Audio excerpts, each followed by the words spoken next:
فلما آتاہم من فضلہ، تو جب اللہ تعالیٰ نے انہیں غنی کر دیا، اپنا فضل سے نوازا، ان کو خوب دولت مند کر دیا، بخلوا بہی، تو انہوں نے بخیلی کی، کنجوسی کی.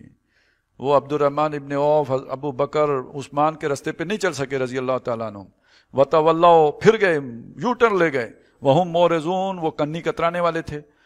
فعاقبہم نفاقا فی قلوبہم، تو اللہ تعالیٰ نے ان کے دلوں میں نفاق پیدا کر دیا، الی یوم یلقونہ، اس دن تک کے لیے کہ جب وہ اللہ سے ملاقات کریں گے.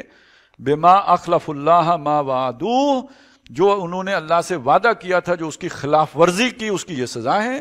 وبما کانوا یکذبون، اور جو جھوٹ بولتے تھے. اس سے پتہ یہ چلا کہ اللہ سے کوئی وعدہ کر کے، اللہ سے عہد و پیمان کر کے اگر وہ پورا نہ کیا جائے تو بدلے میں سزا کے طور پر اللہ نفاق پیدا کر دیتا ہے. اور اگر آپ دیکھیں تو نفاق کی جو 3 یا 4 نشانیاں بیان ہوئی ہیں، یعنی جب بولے جھوٹ بولے، جب وعدہ کرے خلاف ورزی کرے، جب امانت رکھائی جائے تو خیانت کرے، اور ایک حدیث میں یہ ہے کہ جب جھگڑا ہو جائے تو پھٹ پڑے. 4 نشانیاں یہ بیان ہوئی ہیں. یہ ہمارے معاشرے میں پیوست ہو چکی ہیں، رچ بس گئی ہیں. اور وہ جو ہم نے پڑھا تھا نا کہ جو ان کا مجرم ہیں انہی کو سب سے بڑا بنا دیتے ہیں. تو جو ہمارا جو جتنا بڑا لیڈر ہوتا ہے اتنا بڑا وعدہ خلاف ہوتا ہے، جو جتنا بڑا ہوتا ہے اتنا بڑا جھوٹا ہوتا ہے، اتنا بڑا کرپٹ ہوتا ہے، خیانت کرنے والا. اور باقی یہ تو ابھی آپ نے دیکھا نا چھوٹی چھوٹی باتوں پہ، یعنی جذبات کی رو میں ہمارے اداروں کے ارکان تک بہ جاتے ہیں. ٹرینڈ لوگ وہ کہتے ہیں جی جذبات میں آ کے ہم نے کسی کا دروازہ توڑ دیا، اور وہی جذبات میں آ کے پولیس نے گولیاں بھون دیا، کئیوں کو بھون دیا. تو یہ جو اذا خاصم فجرا، تو یہ صرف عوام تک ہی نہیں، اب تو باقاعدہ ڈسپلنڈ اداروں تک وہ بات گھس گئی ہوئی ہے. تو یہ وجہ کیا ہے؟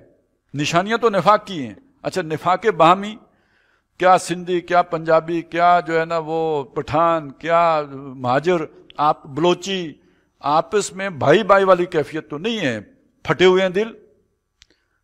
تو یہ آخر یہ چیز آئی ہے تو کس وجہ سے آئی ہے؟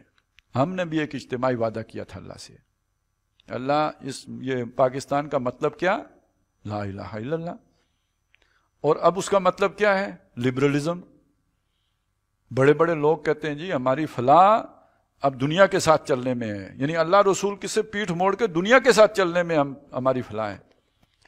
بڑے ذمہ دار، بڑے انفلوئنشل لوگ جن کے کہنے پہ فیصلے ہوتے ہیں، ان میں سے کئی لوگ ہیں جو کہتے ہیں کہ ہمارے مسئلے کا حل ڈی اسلامائزیشن آف کانسٹیٹیوشن ہے، آپ آئین کو غیر اسلامی کریں تب ہمارے مسئلہ حل ہوگا. تو وعدہ توڑا یا نہیں توڑا؟ اعلانیہ یوٹرن مارا یا نہیں مارا؟ تو پھر یہ سزا بھی آنی ہے. وہی اصول تو اللہ کے نہیں بدلتے.